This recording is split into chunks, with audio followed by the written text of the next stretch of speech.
कविता की शादी एक ऐसे आदमी से हुई थी जो उससे उम्र में 15 साल बड़ा था और स्वभाव से बेहद कठोर था।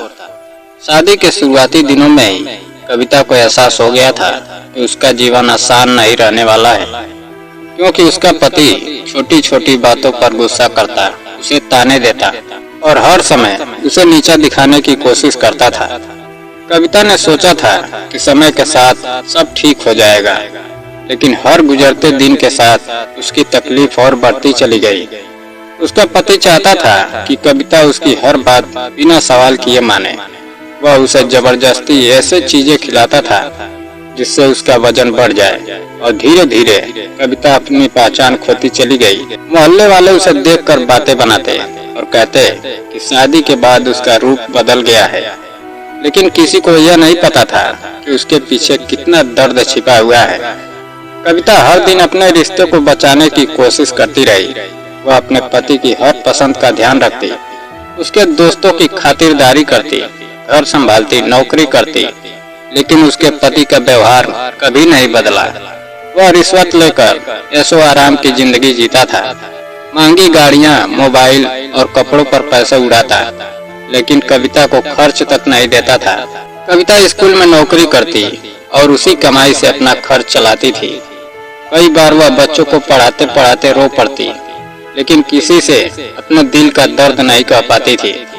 उसका पति अक्सर कहता कि औरत को काबू में रखना जरूरी है, और इसी सोच ने कविता की जिंदगी को नरक बना दिया था।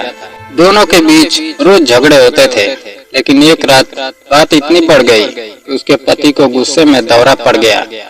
कविता उसे तुरंत अस्पताल लेकर गई, जहां डॉक्टरों ने बताया कि उसे लकवा मार गया है। अब वह न ठीक से चल सकता था, न बोल सकता था, बस आंखों और कुछ उंगलियों से इशारा कर पाता था। उस दिन के बाद कविता की जिंदगी पूरी तरह बदल गई।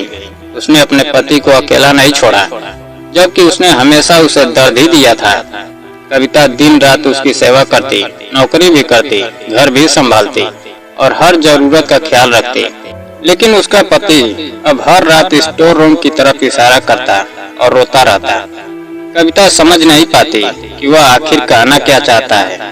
वह कई बार स्टोर रूम में जाकर देखती, लेकिन वहाँ कुछ नहीं मिलता था। धीरे धीरे पैसों की तंगी बढ़ने लगी। पति की नौकरी बंद हो गई। ऑफिस वाले उसके फंड और तनख्वाह के पैसे देने में टाल मटोल करने लगे। रिश्तेदार भी मुंह मोड़ चुके थे। तभी एक दिन एक औरत घर आई और अजीब सवाल करने लगी।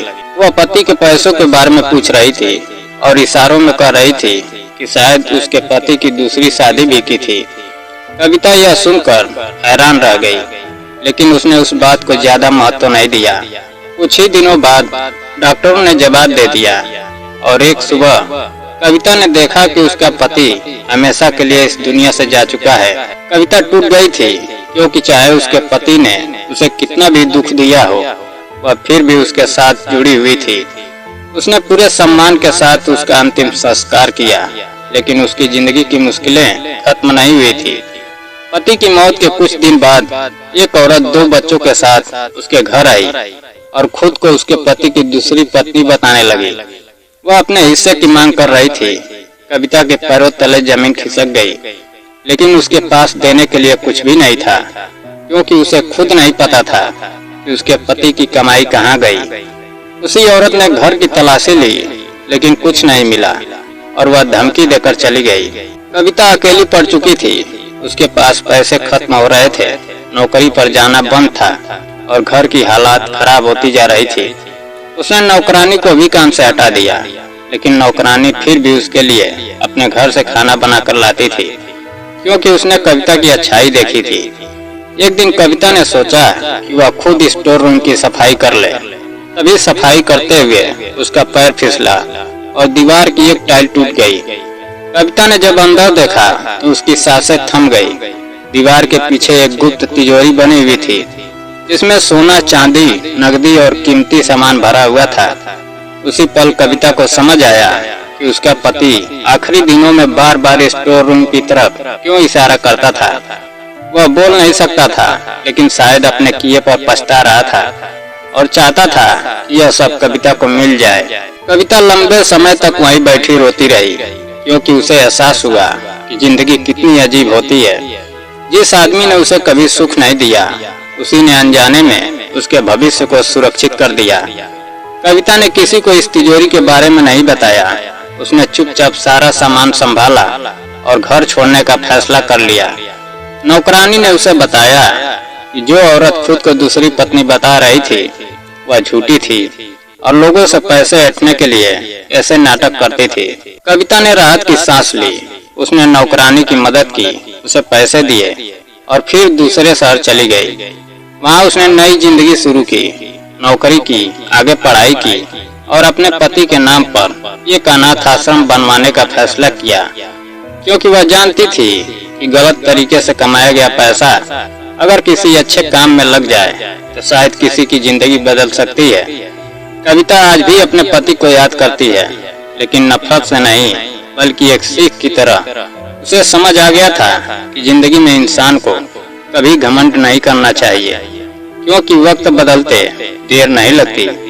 जिसने पूरी जिंदगी दूसरों को दर्द दिया, आखिर में वही इंसान बिस्तर पर बेबस पड़ा रहा, और जिसे उसने सबसे ज्यादा सताया वही उसके आखिरी समय में उसके साथ खड़ी रही। कविता ने दोबारा शादी नहीं की, क्योंकि अब वो अपने पैरों पर खड़ा होना चाहती थी। उसे एहसास हो गया था कि असली ताकत दौलत या रिश्तों में नहीं बल्कि खुद पर भरोसा करने में होती है, और शायद यही जिंदगी का सबसे बड़ा सच है। दोस्तों, अगर कहानी पसंद आई हो वीडियो को लाइक और चैनल को सब्सक्राइब करना ना भूलें। जय हिंद।